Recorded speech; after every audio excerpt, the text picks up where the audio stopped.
अस्सलामुअलैकुम dear students, उम्मीद है आप सब खैरियत से होंगे। आज का हमारा बायो लेक्चर स्टार्ट होगा यहाँ से advantages and disadvantages of vegetative propagation of plants, यानी कि वेजिटेटिव प्रोपोगेशन के क्या फ़वायद हैं और क्या नुकसानात हैं। Plants can reproduce sexually by vegetative propagation this method of reproduction has some advantages and disadvantages। जो प्लांट्स बनाए जाते हैं एसेक्सुअल मेथड से वेजिटेटिव प्रोपोगेशन के प्रोसेस से, उनके कुछ फ़वायद भी हैं और उनके कुछ नुकसानात भी हैं। अब इसके फ़वायद क्या हैं, एडवांटेजेस क्या हो सकते हैं। The offspring produce through vegetative propagation are genetically identical. वो जेनेटिकली उनका जो जीन्स होंगे वो सेम होंगे, जैसे पेरेंट्स के होंगे वैसे ही आगे ऑफस्प्रिंग के भी होंगे। Therefore beneficial characteristics can be preserved. अब जो कैरेक्टरिस्टिक्स अच्छी थी, जो फ़ायदेमंद थी, वही आगे नेक्स्ट जनरेशन में भी ट्रांसफ़र होंगे और उनमें प्रिजर्व रहेंगी। In vegetative propagation there is no need of any mechanism of pollination. इनमें पॉलिनेशन की भी ज़रूरत नहीं पड़ती, यानी कि जो मेल और फीमेल पार्ट हैं उनको भी मैच होने की ज़रूरत नहीं है। It helps to increase number of plants at a rapid rate, यानी कि प्लांट्स के नंबर को बड़ी जल्दी से ये बढ़ा देता है। The organs of vegetative propagation enable many plants to pass over unfavourable condition. अब जो ऑर्गन्स बनते हैं वेजिटेटिव प्रोपोगेशन के ज़रिए प्लांट्स में, वो अनफेवरेबल कंडीशन में भी बेयर कर सकते हैं, ज़िंदा रह सकते हैं। Plants bearing seedless fruits can be grow only by vegetative propagation. वो प्लांट्स जिनके सीडलेस फ्रूट्स होते हैं, जैसे बनाना वगैरह है, वो वेजिटेटिव प्रोपोगेशन के ज़रिए जल्दी ग्रो कर जाते हैं। नेक्स्ट इसके डिसएडवांटेजेस देखें। Disadvantages, the plants do not have genetic variations. Plant में जेनेटिकली चेंजेस नहीं आएंगी, ठीक है, जैसे कि मियोसिस में चेंजेस आती हैं। Specific species specific disease can attack and this can result in the destruction of an entire crop। Disadvantages में अब ये कह रहे हैं कि जैसे कि जेनेटिक वेरिएशन नहीं आएगी, तो जो अगर पेरेंट्स के अंदर कोई डिजीज़ है तो वो नेक्स्ट, यानी कि जो उनके ऑफस्प्रिंग बनेंगे, जो छोटे प्लांट्स बनेंगे, नए बनने वाले प्लांट्स, उनमें भी वो डिजीज़ काज होगी। और अगर एक डिजीज़ पेरेंट प्लांट को डिस्ट्रॉय कर रही है तो वो इंटायर क्रॉप, वो पूरी की पूरी फसल को ही डिस्ट्रॉय कर देगी। नेक्स्ट है हमारे पास टिश्यू कल्चर एंड क्लूनिंग। अब क्लूनिंग का एक मेथड क्या है, यानी कि लेटेस्ट मेथड है जो कि वेजिटेटिव प्रोपोगेशन के ज़रिए ही आमतौर पर अब जैसे प्लांट्स में जाता है, ऐसे ही एनिमल्स के सेल लेके उनको टिश्यू कल्चर और क्लोन किया जाता है। Cloning is the latest methods of vegetative propagation. In this method, identical offspring are produced from a single parent using its vegetative tissue or cell. Vegetative tissue यानी कि जो, अच्छा एक बात आपने बेटा इसमें याद रखनी है, जो रिप्रोडक्टिव सेल्स हैं उनको हम ना तो टिश्यू कल्चर कर सकते हैं ना ही क्लोन कर सकते हैं।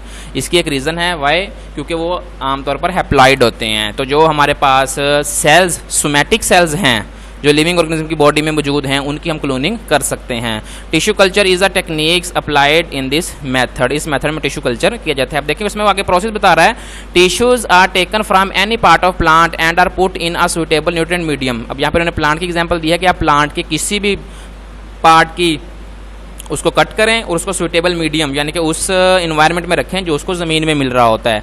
The tissue cells start mitosis and produce masses of the cell called callus are transferred to other medium that contains different hormones for the formation of roots, stem and leaves। यानी कि जैसे ही आप उसको tissue को ज़मीन का environment मिलना शुरू होगा, वो माइटोसिस करके एक मैसेज, यानी कि हम कह देते हैं कि सेल ग्रो करना शुरू हो जाएंगे, और जो ग्रोथ हो रही होगी सेल की, जो मटेरियल बनना शुरू होगा, उसको कैलिसिस का नाम देंगे। अब उस कैलिसिस को उठा के आप दूसरे मीडियम में दूसरी जगह पर ट्रांसफ़र करें और उनमें ऐसे केमिकल्स इंटर करें जो कि रूट्स, स्टेम्स और लीव्स की ग्रोथ में हेल्पफुल होते हैं।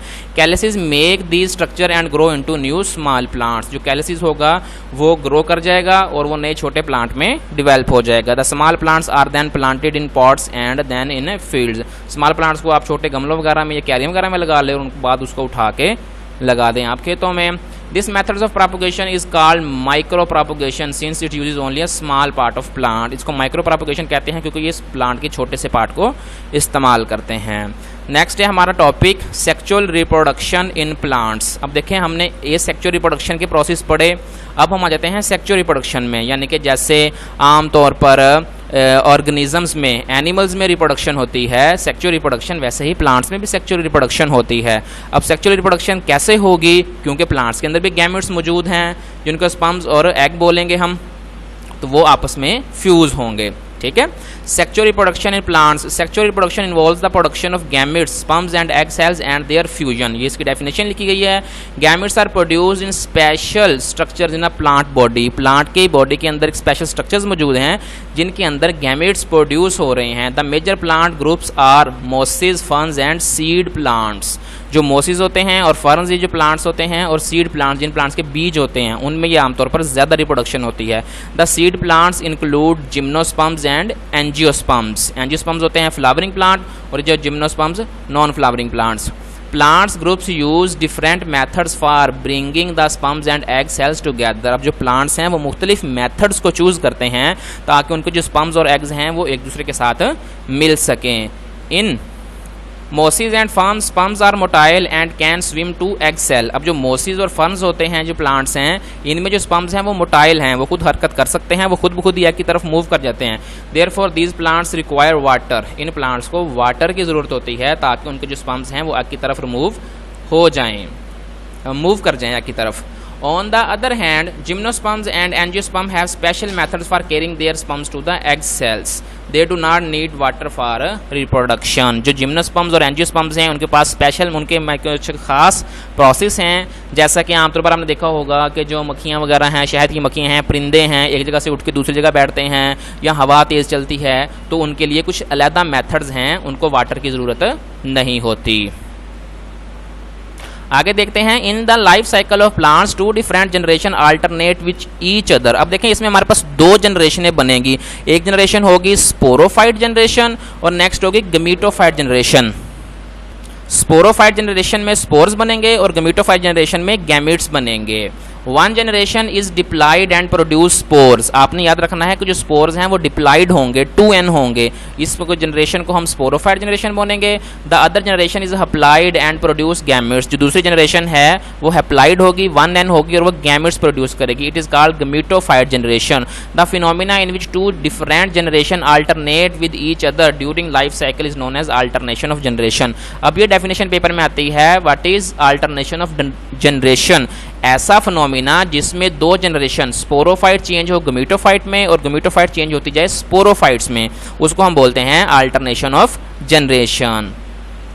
In most plants sporophyte generation is dominant. Mostly plant में जो स्पोरोफाइट जनरेशन है वो डोमिनेंट है, यानी कि वो पहले होती है। It means that it is big in size and is independent. इसका मतलब वो साइज में बड़ी है और वो आज़ाद है। Sporophyte produce haploid spore by meiosis.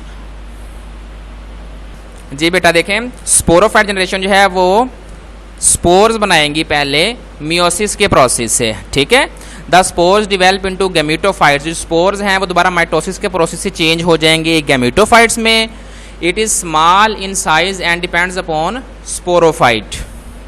It produce gametes by mitosis. ये जो गैमेटोफाइट्स हैं वो यानी कि स्मॉल हैं साइज में भी, और ये माइटोसिस के प्रोसेस से गैमेट्स बनाते जाएंगे। अब जब दोनों गैमेट्स आपस में मिलेंगे तो वो दोबारा जाइगोट बना देंगे, यानी कि 2n, ठीक है। देखें, the male and female gametes fuse and form diploid zygote. Male और फीमेल गैमेट्स मिलेंगे, वो दोबारा जाइगोट बना देंगे। The zygote undergo repeated mitosis and develop into a new diploid sporophyte. वो दोबारा माइटोसिस करेगा और वो दोबारा स्पोरोफाइट में चेंज हो जाएगा। तो ये जो है वो साइकिल इनके अंदर चलता रहेगा। Sexual reproduction in flowering plants. जो फ्लावरिंग प्लांट्स हैं यानी कि एंजियोस्पर्म्स जिनमें फ्लावर्स मौजूद होते हैं, तो पहले हम इसका स्ट्रक्चर देख लेते हैं। फ्लावर का आमतौर पर एक फ्लावर को हम 4 पार्ट्स में तकसीम करते हैं। उसमें देखें सबसे पहले आता है हमारे पास सेपल, ये जो ग्रीन कलर का बना हुआ है, ये आउटर 2 लेयर, ये वाली, ये और ये। उसके बाद आते हैं पेटल्स, ये, ठीक है। उसके बाद आते हैं स्टेमन और देन है कार्पल। सेपल का दूसरा नाम है कैलेक्स, पेटल का दूसरा नाम है करोला, स्टेमन जो है वो होगा एंड्रोशियम और जो कार्पल है वो होगा गाइनेशियम। अब देखें इसमें हमने पढ़ा कि सेक्सुअल रिप्रोडक्शन में मेल और फीमेल के जो रिप्रोडक्टिव पार्ट्स हैं उनका मिलना ज़रूरी है। अब इसमें जो स्टेमन है वो होगा मेल पार्ट ऑफ फ्लावर और जो कार्पल होगा वो होगा फीमेल पार्ट ऑफ फ्लावर, ठीक है। यानी कि जैसे स्टेमन है तो ये एंथर वगैरह प्रोड्यूस करेंगे और यहाँ पे पोलन ग्रेन्स वगैरह जो हों वो मिलेंगे और इनकी पोलिनेशन होगी, वो हम अभी यानी कि मेथड में देखते हैं। We know that in angiosperms, parent plant is diploid sporophyte generation. Flower is the reproductive structure in this generation. The flower components are arranged in the form of whorls. यानी कि वो अलग-अलग, यानी कि जिस तरह से हम whorls बोलते हैं, तहें लगी हुई हैं, तहदार यानी कि जो चीज़ें हैं वो स्टेप बाय स्टेप मौजूद हैं.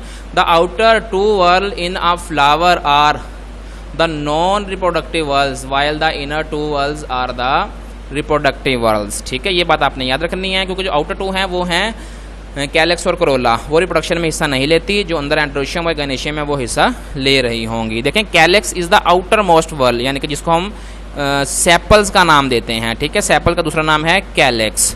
It is usually green in colour. ये जो हम डायग्राम में देख के आए हैं ये ठीक है, सेपल्स और कैलेक्स एक ही चीज़ है. ग्रीन इन कलर होगी.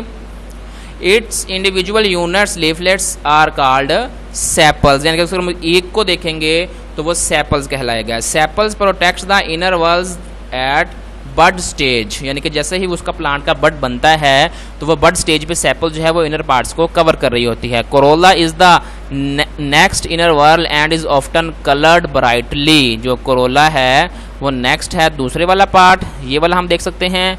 और इसका जो यानी कि होगा इंडिविजुअल यूनिट वो पेटल्स होगा. ये देखें, its individual units leaflets are called petals. They serve to attract bees, birds etcetera. ये कलर इनके ब्राइट इसलिए होते हैं ताकि ये बीज और बर्ड्स वगैरह को अपनी तरफ अट्रैक्ट कर सकें. और जैसे ही वो बैठ के एक प्लांट से दूसरे प्लांट पे जाते हैं तो वो रिप्रोडक्शन उसमें पॉलिनेशन में हेल्पफुल होते हैं. वो हम आगे देखेंगे कि वो पॉलिनेशन किस तरह से होती है नेक्स्ट टॉपिक में. Which are the agents of pollination, जो कि पॉलिनेशन में हेल्पफुल होते हैं. थर्ड वर्ल्स एंड्रोशियम, जिसका है सेकंड नाम स्टेमन. ठीक है, androecium is the male reproductive part of flower. Its units are called stamen. Each stamen has a thread like filament at the free end of which anther is attached. अब ये देखें, ये स्टेमन जो है इसमें ये फिलामेंट से बना हुआ है और इसके ऊपर टॉप पे एंथर है. ठीक है, एंथर है जिसके अंदर इसके यानी कि हम कह सकते हैं कि स्पर्म्स जो हैं वो मौजूद हैं. Anther has pollen sacs in which haploid microspores. Pollen grains are produce through meiosis. अभी जो पोलन ग्रेन्स होंगे ये प्लांट्स के स्पर्म्स हैं. इसमें यानी कि माइक्रोस्पोर के जो हैप्लाइड माइक्रोस्पोर हैं वो मायोसिस के प्रोसेस से बन रहे हैं एंथर के अंदर.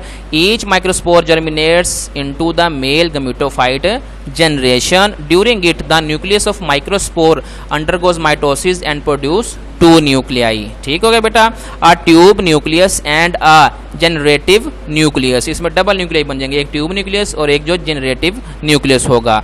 The generative nucleus again undergo mitosis and produce two sperms. ये देखें एंड पे जाके स्पर्म्स बन जाएंगे. जो जनरेटिव न्यूक्लियस है वो दोबारा माइटोसिस का प्रोसेस करेंगे और वो दोबारा दो स्पर्म्स को बना देंगे. So a germinated microspore has a tube nucleus and two sperms. All the structures are the male gametophyte generation of plant. ये सारे के सारे स्ट्रक्चर्स मेल के अंदर मौजूद होंगे.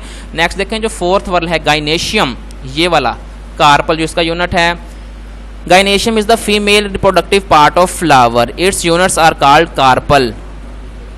Each carpel is made up of the basal ovary. अब जो कार्पल है इसके फर्दर पार्ट हैं ovary, middle style and upper stigma. यानी कि देखें ये दरमियान वाले जो लेयर है ये वाला जो है, अब इसमें यानी कि देखें ओवरी है सबसे बेस पे, उसके बाद इसमें दरमियान वाला पार्ट जो है वो स्टाइल है और इससे जो अपर वाला पार्ट है वो है stigma. Inside ovary there are 1 to many ovules. Ovary के अंदर यानी कि एक या एक से ज़्यादा ओव्यूल्स हो सकते हैं. ये देखें ये वाले ये ओव्यूल बने हुए. ठीक है, inside each ovule one haploid microspore is produced through meiosis. Ovule के अंदर माइक्रोस्पोर्स बनेंगे मियोसिस के प्रोसेस से. Microspore germinates into the female gametophyte generation. Microspore germinate होकर बढ़ के फीमेल गमीटोफाइट जनरेशन में चेंज हो जाएंगे. During it microspore undergo mitosis, वो माइटोसिस में एंटर होंगे and produce an egg cell. ये एग सेल बना देंगे. अब देखें यहाँ पे ऊपर स्पर्म्स बन गए, ये एग बन गए. जब ये दोनों फ्यूज हो जाएंगे तो इनके अंदर जो है वो पॉलिनेशन हो जाएगी. एंड सम एसोसिएटेड स्ट्रक्चर, उसमें फ्यूजन न्यूक्लियस आ जाएगा. Egg cells and associated structures are the female gametophyte generation of plants. अब आगे इसका प्रोसेस है, देखते हैं। व्हेन पोलन ग्रेन्स मिच्योर, जब पोलन ग्रेन्स यानी कि मिच्योर हो गए, they are transfer to stigma, उन्होंने स्टिग्मा के ऊपर मूव करना है। It is called pollination. On reaching the stigma the tube nucleus of pollen grain constructs a pollen tube. अब देखें यहाँ पे ये जो ऊपर पार्ट है यानी कि यहाँ से गैमेट्स ने ट्रांसफर होना है, जो हमारे पास एंथर के अंदर पोलन ग्रेन्स है। हम बेसिकली पॉलिनेशन की डेफिनेशन ये करते हैं, the transfer of pollen grains from anther to stigma. वो जैसे ही यहाँ से इसके ऊपर लैंड करेंगे तो ये ट्यूब का काम करेगी, वो यहाँ से लैंड करते हुए इसकी यहाँ पे आके मिलेंगे और जो पॉलिनेशन का प्रोसेस है वो हो जाएगा। On reaching the stigma, stigma पे पहुंचने के बाद the tube nucleus of pollen grains construct a pollen tube, जो ट्यूब न्यूक्लियस है वो पोलन ट्यूब बना देंगे। The pollen tube contains the tube nucleus and two sperms. अब पोलन ट्यूब के अंदर ट्यूब न्यूक्लियस मौजूद है और टू स्पम्स भी मौजूद हैं। The tube grows through style and ovary and enter ovule, वो ट्यूब जो है वहाँ से होते होते स्टाइल और देन ओवरी और ओव्यूल में इंटर हो जाएगी। Here it burst and release the sperm, यहाँ पे पहुँच के वो ब्रस्ट हो जाएगा, फट जाएगा और स्पम्स को रिलीज कर देगा। Both sperms enter the female gametophyte, जो स्पम्स हैं वो फीमेल गमीटोफाइट में इंटर हो जाएंगे। One sperm fuse with egg and pharma diploid zygote, जो एक स्पम है वो एग के साथ फ्यूज होकर डिप्लाइड जाइगोट बना देगा। अब जो सेकंड स्पम बच गया है वो क्या करेगा, the other sperm fuse with diploid fusion nucleus. अब यानी कि जो जाइगोट बन गया था, जो दूसरा स्पम है वो दोबारा उसके साथ फ्यूज होगा और वो ट्रिप्लाइड 3N न्यूक्लियस बनाएगा, जिसको हम एंडोस्पर्म न्यूक्लियस का नाम देंगे। Since the process of fertilization involves two fusion it is called double fertilization. अब देखें इसमें दो फर्टिलाइजेशन हुई हैं, पहले यहाँ पे एग स्पम्स के साथ मिला, जाइगोट बना, उसके बाद ये जो स्पम्स था वो दोबारा फ्यूजन न्यूक्लियस के साथ मिला और ट्रिप्लाइड न्यूक्लियस बना, तो फर्टिलाइजेशन डबल हुई, इसलिए इसको हम डबल फर्टिलाइजेशन कहते हैं। इंपॉर्टेंट शॉर्ट क्वेश्चन है, पेपर में आता भी है, इसका हम आंसर यहाँ से शुरू करेंगे, वन स्पम फ्यूज से लेके डबल फर्टिलाइजेशन तक। Zygote develops into embryo and endosperm nucleus develop into endosperm tissues food for the growing embryo, यानी कि जो जाइगोट है वो नए एम्ब्रियो में बनना शुरू हो जाएगा, जिससे नए प्लांट्स ने आगे डेवलप होना है और जो एंडोस्पर्म न्यूक्लियस है वो उसकी फूड के टिश्यूज बन जाएंगे, जिसके अंदर एम्ब्रियो ने जैसे ग्रो करना है, जिसको खा के। Ovule then become seed and ovary change into fruits, जो ओव्यूल है वो सीड में चेंज हो जाएगा और जो ओवरी है वो रैपिन होके पक के फ्रूट्स में चेंज हो जाएगी।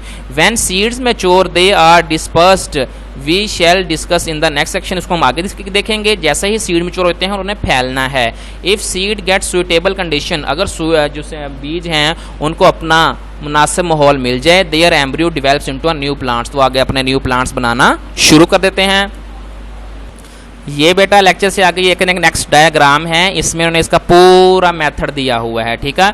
इसको आप जस्ट एक ओवरव्यू ले लेंगे, जैसे कि यानी कि प्लांट्स कैसे कैसे डेवलप हो रहे हैं, ठीक है। लेकिन इसको यानी कि हमें करने की या इसको ऐसे एज इट बनाने की हमें इतनी कोई खास ज़रूरत इसकी नहीं है, लेकिन जस्ट आप इसका ना एक ओवरव्यू ले लेंगे कि किस तरह से यानी कि फीमेल गमीटोफाइट्स है यानी कि माइक्रोस्पोर वो इसमें चेंज होगा। देन ये आगे स्टेप बाय स्टेप सारा प्रोसेस बताया हुआ है, यानी कि यहाँ पे देखें जैसे ही वो आके यहाँ पे डिपॉजिट होंगे एंथर, वो पोलन ट्यूब बनेगी, वो आगे किस तरह से मूव करेगी, जो हम सारा प्रोसेस डिस्कस करके आए हैं, रीड करके आए हैं, वो यही इसके अंदर बताया हुआ है। इसमें आपने ये जो हमारे पास डायग्राम है ऊपर, इन डायग्राम्स को आपने बना लेना है, ठीक है। आज का बेटा हमारा लेक्चर यहीं तक का था, अगर आपको कुछ भी समझ नहीं आई तो आप मुझसे रब्ता कर सकते हैं। ओके, जज़ाकल्लाह।